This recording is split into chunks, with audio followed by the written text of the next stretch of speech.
Hello, I am New York City Mayor Eric Adams, and I want to thank my fellow mayors, Chicago Mayor Brandon Johnson and Denver Mayor Mike Johnston, for joining us today. As many of you are aware, we are again seeing a record number of crossing at our southern border. What that means for us in New York City is another surge in migrants arriving at our doors. Just a few weeks ago, Governor Abbott promised to send an additional 25,000 migrants to New York City alone. We expect the surge to intensify in the coming days and weeks. Last night, a flight chartered by the state of Texas, El Paso, the fog diverted the flight to Philadelphia, where migrants were loaded onto 5 buses that arrived this morning around 1 a.m. And just last week, 14 buses arrived in a single day, the most ever recorded by officials at our intake center. We are in close contact with other cities and state leaders across the country who are seeing a similar increase in arrivals. To better coordinate these arrivals today, I'm announcing an executive order requiring charter buses transporting migrants, those often contracted by the state of Texas, to provide 32-hour notice in advance of their arrival into New York City. To make sure we have sufficient staffing, we are also requiring that these charter buses arrive only between 8:30 a.m. and 12 p.m., Monday through Friday, and to only drop off passengers at one spot unless directed otherwise by New York City Emergency Management. Failure to do so result in a Class B misdemeanor, possible fines, lawsuit, and even buses being impounded. We cannot allow buses with people needing our help to arrive without warning at any hour of day and night. This not only prevents us from providing assistance in an orderly way, it puts those who have already suffered so much in danger. To be clear, this is not stopping people from coming, but about ensuring the safety of migrants and making sure they can arrive in a coordinated and orderly way. Chicago Mayor Johnson has already taken similar actions to coordinate orderly bus arrivals, and I'm glad our teams have been able to share lessons learned from where and what they are doing. And I want to thank him for this insight in the way of assisting and managing this crisis. New York City is part of a coalition of cities and countries and counties, and we know the importance of this moment. We are working together to address this national humanitarian crisis, and that's why I am thankful for the partnership of both my mayors from Chicago and from Denver. I'm proud to be here with my fellow mayors to call on the federal government to do their part with one voice and to tell Texas Governor Abbott to stop the games and use of migrants as political pawns. As temperatures drop in New York City, Chicago, Denver, and other impacted cities, we are calling for the federal declaration of emergency, financial support, and a national resettlement strategy. New York City is proud to have helped nearly 60% of the 161,000 migrants who have arrived here seeking shelter. But we need the state and federal government's help in resettling and supporting the 68,000 migrants still in our care, as well as those who are on their way and those yet to come. Our administration has been meeting the asylum seeker crisis head on since migrants began to arrive in 2022. We have offered them food, clothing, and a roof over their heads. And we've helped submit more than 23,000 work authorizations, TPS, and asylum applications. But we cannot continue to do the federal government's job. We have spoken to FEMA and other federal officials who have expressed concern about the border's surge but not offered additional help. We need action, and we need it now. New York City is a city built by immigrants. We will work together to emerge from this crisis stronger than ever before. But this is a national problem that has only been exacerbated by Governor Abbott's cruel, inhumane politics, and that requires additional national solutions. The federal government must take responsibility and lead on this humanitarian crisis instead of leaving it for cities and localities to handle. I want to now turn it over to my colleague, the Mayor of Chicago, Mayor Johnson. Well, thank you, Mayor Adams. Thank you for your leadership and thank you for your commitment to this mission. I'm grateful to be joined also by the Mayor of Denver, Mayor Mike Johnston. Thank you for your leadership and your commitment to this mission as well. It has been articulated on multiple occasions that the lack of care that has been on display for the last year and a half has created an incredible amount of chaos, not just in the city of Chicago, but our country. As buses continue to arrive in the city of Chicago and all over the country, the type of chaos that has been administered has left many of our local economies under a tremendous amount of duress. Road buses arriving not just in the city of Chicago, but surrounding communities as well.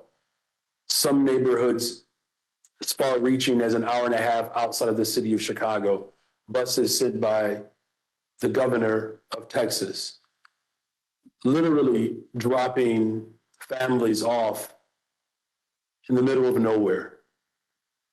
These families have experienced a great deal of political turmoil, trekking hundreds of thousands of miles to get to the border without real care, without real processing, and without a system in place to address this crisis.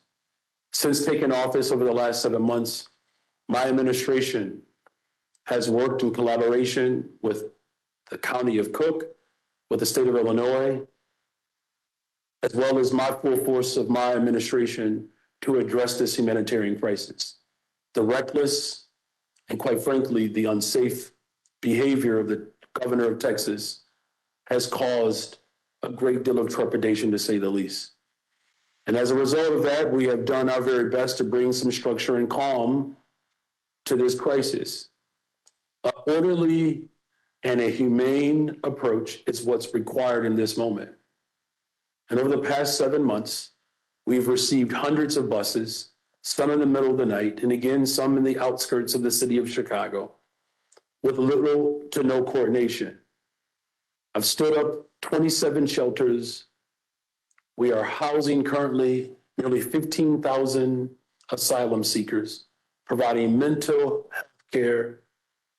health care, educating 4,500 students, while also creating a pathway to sustainability. But we cannot do this alone. We need more support from the federal government. And today we stand charged and committed to ensure that our respective cities do our part, and we need the federal government to lean in and provide more financial assistance. All of our cities have reached a point where we are either close to capacity or nearly out of room. Without significant intervention from the federal government, this mission will not be sustained. But make no mistake about it, the road buses and now chartered flights is not only unsafe, but it's inhumane. So we are calling on not just the federal government to provide support and resources to address this humanitarian crisis. We also need better coordination at the border. The state of Texas has a responsibility to connect with municipalities around the country to help address and to deal with this crisis. The mayor of New York, the mayor of Denver, and myself, we're committed to that type of coordination. And that's why over a month ago, my administration implemented an ordinance that provided some very clear guidelines around how buses must arrive in the city of Chicago in order to meet the needs of this moment. And as a result of creating a desire to create some coordination, and as a result of bringing calm or an attempt to bring calm, the governor of Texas has circumvented law in order to prove a political point. So though that is unfortunate, we are very much committed to creating a structure that works for the country while also pushing the federal government to invest in this crisis, in this mission.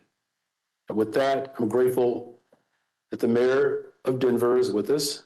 I'll turn it over to Mayor Mike Johnston. Thank you so much, Mayor, for including me. Thank you so much, Mayor Adams, for all your leadership and partnership. I will be brief with a couple of comments. So much has been said so powerfully by our other two fantastic mayors. I'll just say that Denver finds itself right now at ground zero in trying to resolve and respond to the migrant crisis. We at this point now have had more migrant arrivals to our city than any city in America per capita. And that is not because there is a thoughtful or coordinated strategy to entry. It is because we are the first big city north of El Paso and the cheapest bus ticket and the shortest trip for the governor and others who are trying to find a place to send people. We think that's not the best way to handle a crisis of this magnitude. Mayor Johnson has spoken eloquently before about the ways in which this country has addressed other crises of asylum seekers or refugee seekers, including when we had refugees from Ukraine who arrived, many thousands of whom landed in Chicago, but they came with federal support, they came with work authorization, they came with a plan for coordinated entry. As a result, they were able to be very successful, similar to asylees that came from Afghanistan, and we were able to create a similar coordinated entry system to help deliver success. We've now received more than 35,000 migrants over the course of the last year. We have more than 4,000 that are in shelter tonight. That's more than 10 times the number that were there when I took office just 6 months ago. And we have incredibly been successful in integrating almost all of those migrants into the city. But as both mayors have mentioned, we know this is not the right strategy by which to help make newcomers be successful or help make our city successful. And so I just want to join Mayor Adams and Mayor Johnson in saying I think there are three very clear steps the federal government can take today that we want to see them take. One of those is we do need to dramatically increase work authorization for those folks who are arriving in our cities. Many people come to this country, they get paroled into the country with an asylum claim, but they'll come to Denver and they'll have a court date for that asylum claim that is April 23rd of 2027. That's 4 years away, and in the meantime, don't have capacity to work or to work fast enough. And so what we're asking for is that folks that are arriving and are paroled in come with work authorization so we can help them do what they want to do, which is support themselves and support their families. The second is we need more federal support to be able to manage this amount of inflow. It will crush city budgets around the country. As we know, we're looking at about $160 million of potential costs going into next year's budget. That's almost 10% of our entire city budget. That's a massive impact for us. And the third is we think if we have federal resources and we have work authorization, we also ought to be able to have a coordinated entry plan by which the country as a whole sets a strategy for where newcomers arrive and where they can be welcomed in a way that we know cities can successfully support. When asylees from Ukraine landed, if they landed at JFK, that didn't mean that Mayor Adams made the decision on where every single asylee in the country went, just because they landed at a port in New York. In the same way, it shouldn't be true that any asylum seekers that land in Texas are at the whim of the governor of Texas deciding where people ought to go. We think cities and the federal government can work together to create a coordinated plan for admitting and serving people across the country to make sure no one city is overtaxed, but that every newcomer arrives in a neighborhood that has the resources and the support to make them successful. There is a common sense, practical way to address this crisis, and we believe that we three mayors and the other mayors around the country can help partner with the federal government to make sure those criteria are met. Work authorization for those that are here that need to work, federal resources to support their success, and a coordinated plan of entry so that no one city bears a disproportionate amount of the burden.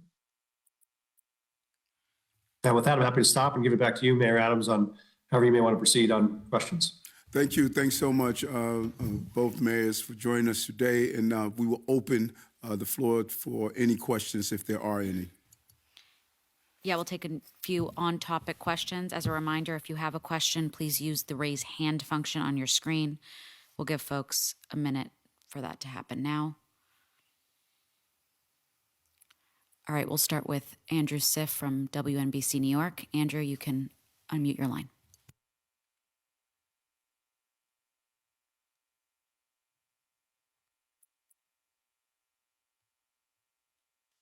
Mayor, can you hear me? Yes, I can, Andrew. How are you? I'm good, thanks. I just wanted to go back to your executive order about the buses. If a bus arrives outside of the times you identified and the city then either issues a summons or impounds the bus, doesn't that punish the asylum seekers, whether intentionally or unintentionally? Doesn't it end up having a negative effect on the folks who are coming here? No, it is not. And we really are saying to bus operators and companies, do not participate in Governor Abbott's actions, and we want them to take the appropriate actions of being responsible by taking those actions during the hours that we are laying out. And those asylum seekers that are on the buses, they would not be penalized in any way at all. So no, this does not in any way impact those passengers who are on the buses. Next, we'll go to Dana Rebick in Chicago. Dana, you can now unmute your line.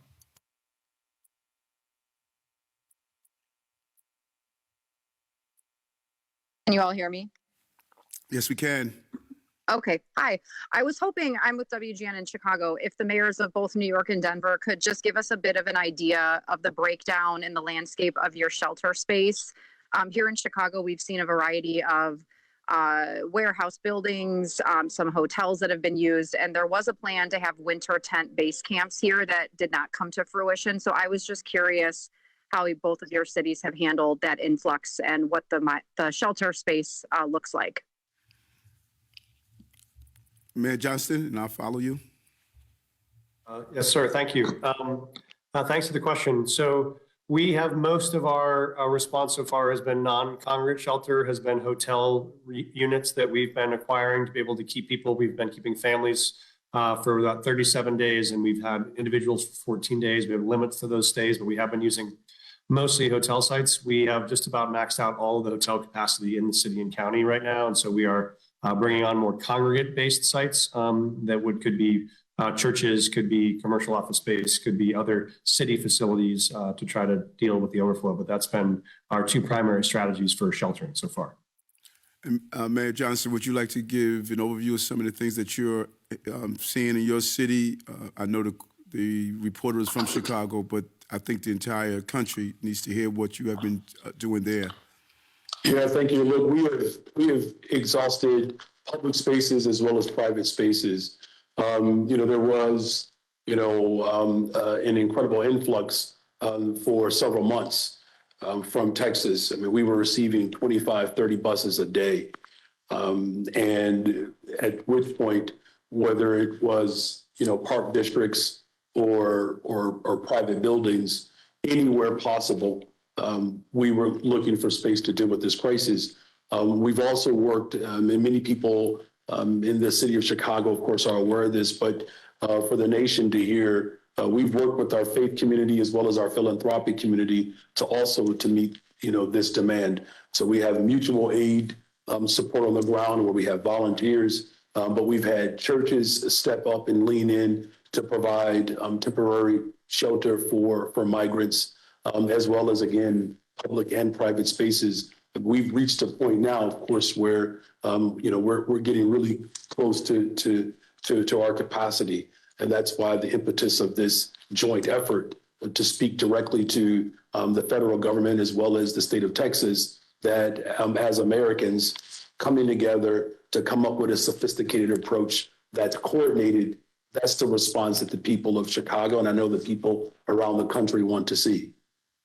Thank you. And, I believe it was very important when the Mayor Johnston from Denver pointed out the capacity based on the number of people that are in his city, because I'm respectful of that. New York has 8.3 million people, and we receive over 161,000 migrants and asylum seekers. But this is impacting each one of our cities based on the proportion of the size of the city. And the same impact we're feeling here, they're feeling as well. And it has reached full capacity. We have everything from using outdoor tents to outdoor restroom facilities. Some of our warehouse spaces have been converted. We have maximized our hotels, which is coming at a great cost to our city.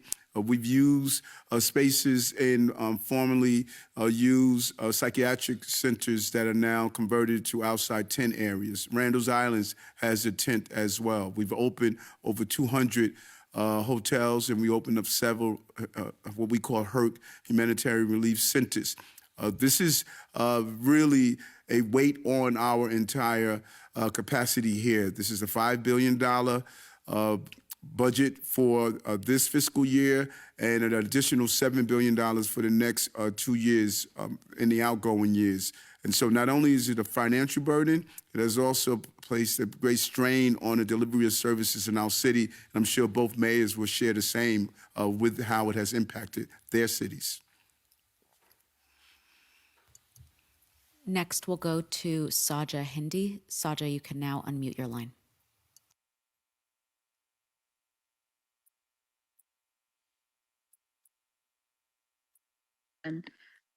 This question is for Mayor Johnston. I'm wondering if Denver is planning to do something similar to Chicago and New York in terms of when you'll be accepting buses and whether there'll be any type of executive order kind of restricting the arrivals. Thank you, Saja. Good to hear your voice again. Thanks for joining. We are already putting in place regulatory changes here at the city to restrict the arrival times and arrival locations in similar ways. And so we do have regulatory changes we put in place already to restrict to similar 8 to 5 weekdays and to either approved bus locations. So we don't have buses arriving in the middle of the night at 1 or 2 in the morning with buses full of kids and families coming off into the freezing cold. And so we have currently put those in place, and we'll be in conversations with City Council on whether or not we want to expand or enhance any of the potential penalties or consequences of those regulations, but they are in place currently. Next, we'll go to Darla Miles. Darla, you can now unmute your line.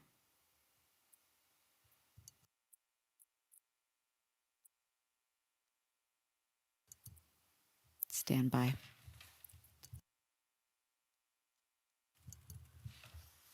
Okay. Looks like Darla hopped off, so we'll go to Tim Bach from the New York Daily News. Tim, you can unmute your line.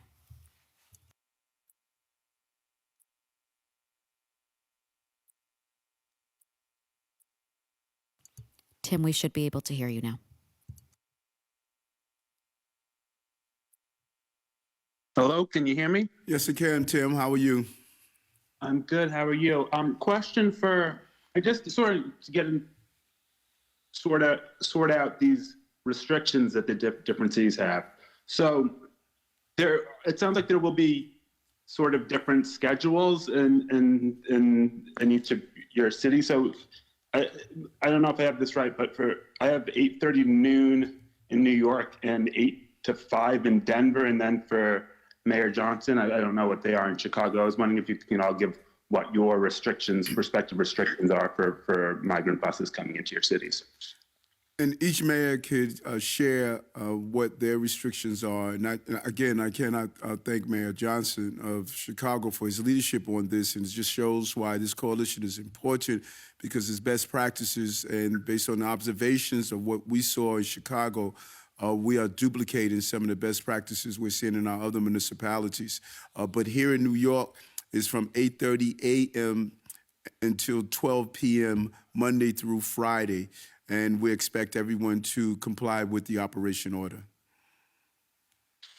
Yeah, just again just for context, that the whole motivation behind this ordinance was not to stop buses from coming to the city of Chicago. I sent a delegation to the border to see firsthand what our bordering cities and our bordering states are experiencing. Look, this is an international crisis of global population shift that has taken place all over the world. And, coming up with a coordinated approach, it's incumbent upon us as a nation to do that, because, policies have had a tremendous impact on the global economy. And so sovereign states are under a great amount of duress, and those economies are being squeezed, and we are impacted by by these international policies that has had a profound impact on the people across the world. And what we've simply have articulated is this, that if you sending buses to Chicago, there has to be coordination. And our ordinance is pretty straightforward. It's Monday through Friday, 8:30 to 5 or 8:30 to 5. And you have to give us a 48-hour notice. Anything short of that, you would be working outside of the law. And unfortunately, what the governor of Texas has done is that he has seen our desire to come up with a coordinated effort, and he has been provocated to retaliate against us establishing structure and calm. Sending planes to Chicago or anywhere else that are funded by the government, this government of Texas, these private planes without a manifest, without knowing who's on the plane, without knowing what's on the plane, is not just reckless, it's dangerous. And that's why, you're seeing all of us working together in constant conversations about how we can actually provide some structure and some calm to this humanitarian mission. And so a 48-hour notice, applying for a permit, one location that you can drop people off at, that's a reasonable set of expectations. And it's no different than any other form of transportation that happens in our country. Anything short of coming up with a structure that actually works, that benefits what the bordering cities are experiencing and what the rest of the country is impacted by, anything short of that, quite frankly, is reckless and dangerous. And the motivation, again, is to bring structure and calm. And again, to call on the federal government to lean in more, to provide the type of resources that are needed. The last thing that I'll say, Mayor Johnston alluded to this earlier, 30,000 refugees from Ukraine are in the city of Chicago right now. That's more than the amount of asylum seekers primarily from Venezuela. The difference was they had federal resources attached to each of those individuals for them to integrate into our local economy, and again, to make sure that there's a real pathway to sustainability. That is, we are asking for what has already occurred. And so this ordinance is an attempt to actually bring some calm and some structure to a very chaotic situation. Next, we'll go to Sabrina Franza from CBS 2. Monday through Friday. No weekends, no holidays, for the same purpose. We have staff that are already working around the clock. We don't want to have people either dropped off at 2 o'clock in the morning in the cold, or need to have staff that have to be on call at 1 in the morning to greet and welcome people. We're happy to manage the welcoming and the supporting, but they ought to be able to come at civil times to destinations that we know about so we can support them successfully. Next, we'll go to Sabrina Franza from CBS 2 Chicago. Sabrina, you can unmute your line now. Brendan Johnson. I wanted to ask about your conversation you had with other neighboring communities, suburbs that have been receiving migrants, and speak a little bit to what you established during that meeting. Was it productive? Are there any moves to coordinate with them in addition to the mayors that are on this call? Yeah, look, it was productive, and thank you for that question. And it's indicative of quite frankly, of what the entire country is looking for in this moment, and that's real leadership. And what Mayor Johnston and Mayor Adams are doing and what we're doing collectively is really the response that's necessary for this moment. Last Friday, I convened about 80 mayors from surrounding villages and towns around the city of Chicago, because as a result of our ordinance, and this is something that Mayor Johnston and Mayor Adams have a preview to, is that as a result of our ordinance, the governor of Texas, looking to circumvent law, has sent buses to surrounding villages, towns, and cities. It's created a very chaotic situation. Many of you are aware, there's a town, Peatone, Illinois, well outside of the city of Chicago. The bus driver dropped off these families and told them they were in Chicago, and they were literally dropped off on the side of the road. It's unconscionable to think that a governor would do such a thing, particularly as Mayor Adams has already articulated, whether it's New York, Chicago, or Denver, this entire country, between descendants of slaves and indigenous people and immigrants, this is how this nation was formed and built.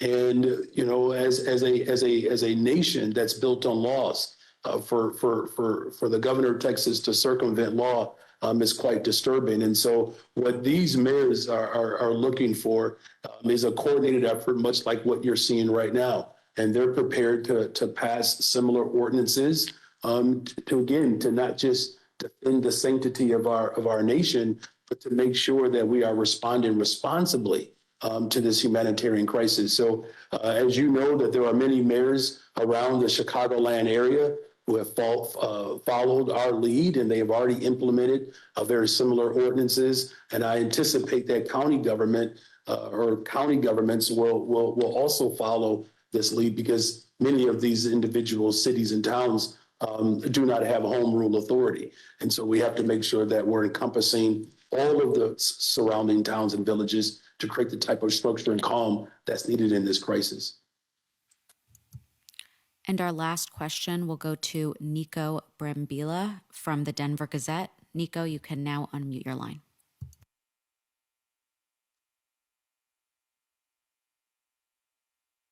Quick questions.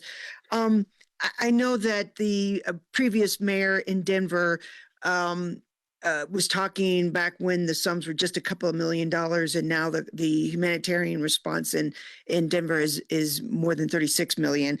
That it was a breaking point then, and I know it seems that these Democratic mayors have all wanted to take more of a compassionate perspective on the humanitarian response. But what does the breaking point look like? What does it look like? Nico, I'm happy to start and let all other mayors jump in. I think what we are looking at is, we are waiting on and relying on and pushing on the federal government right now to take action as they're debating this budget bill, because there are three major opportunities for us there. One is the federal resources to support this effort as it currently exists. The second is the ability to expand work authorization for folks that arrive in the country, so they need less support from us when they do arrive. If they can work, they don't need shelter, they can earn their own money and pay for their own places to live and their own food. And the third is a coordinated entry system that would be able to allow each of the cities and states to be able to share into that support. And we think that is what's possible here. So we think those are all give us a path to success. We think if all three of those fail, if there is no federal support, there's no coordinated entry, there's no work authorization, then I think cities would have to look at dramatically reducing the amount of services we offered, or dramatically cutting our city budgets, which has impacts on other parts of city services. And so those are the hard scenarios that we know our city would face, other cities would face. But we think there's a common sense path to avoid that, which is why we're pushing the Congress and the White House for action on these topics to make sure we avoid that crisis. That's our take here in Denver, but I'll defer to Mayor Adams and Mayor Johnston on what they're seeing in their cities. Yeah, thank you, Mayor Johnston. What does the breaking point looks like? I could not put in a police class into my police academy with all the success we've had in decreasing crime, decreasing shootings, taking 13,000 guns off our streets. My public safety is now being challenged because of that. My services of trash cleanup, my services of children's services in schools, library hours, how do we move forward with our care for our older adults. All the services, every agency in our city must go and look at a 5%, what we call a PEG, 5% finding savings and efficiencies. It's going to impact every delivery of services in the city. We now have a hiring freeze that we cannot bring on additional employees to deal with everything from social services to actually cleaning our city. So we're seeing the fallout of what it looks like. We have large groups of people who are not allowed to work, who are assembling around our shelters and our humanitarian relief centers. We're seeing them walking the street, knocking on doors, asking those who live in the community for different items and different things.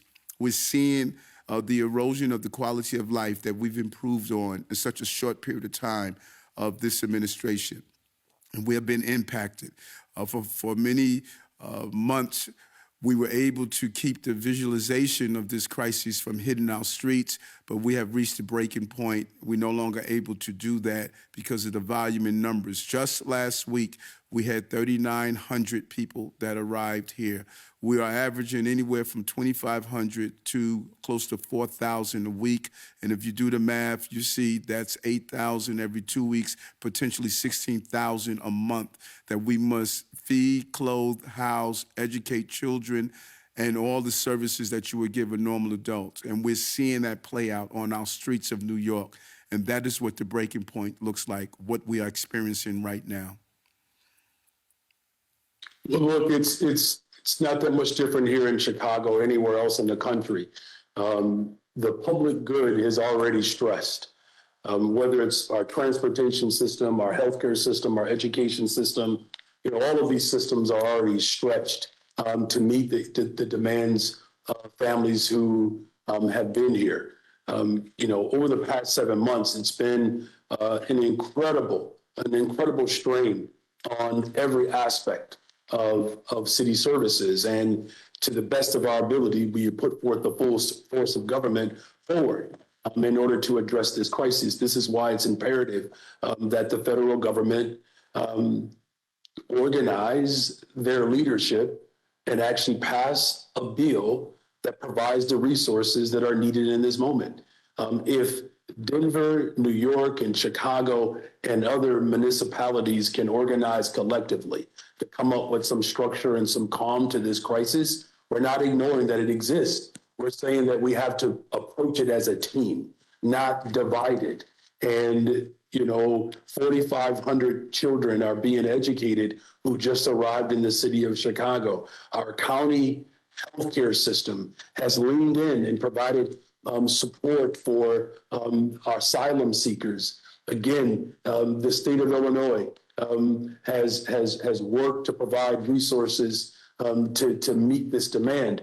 But we have reached a critical point in this mission that absent real significant intervention immediately, our local economies are not designed and built to respond to this type of crisis. We are literally building a system as we go along. I commend Mayor Johnston and Mayor Adams and mayors around the country who have stepped up in this moment to demonstrate compassion as we build an operation around the humanitarian crisis that we're facing. What we don't need is a reckless, rogue elected official that is not only pointing the finger everywhere else, instead of working to bring people together. This is the United States of America, for crying out loud. We have experienced tremendous challenges in the course of our history. This is not something that should break our country, especially if we stand and work together. And unfortunately, you have individuals that their only currency is chaos. And that's why we're looking to bring some structure and calm around this moment, because the people of America require it. But also, as global residents of this entire world, it is incumbent upon all of us to recognize the global population shift that is happening is not going to end because someone is sending buses irresponsibly throughout the entire country. It's going to require Congress to organize, to come together, to do its part. We need the federal government to invest. But we also need to make sure that the governor of Texas does not take his animosity on the rest of the country. We are working together to come up with a structure, provide some calm and some order to a very chaotic situation. Don't exacerbate it by circumventing law, sending airplanes and buses without a clear understanding of who is on the bus and how we should anticipate and expect those individuals to arrive in. And so, yes, we have reached a point without real significant coordination. This is something that's going to cause tremendous strain. But as leaders of this country, it is incumbent upon us to do what is best for this moment, not for one political party.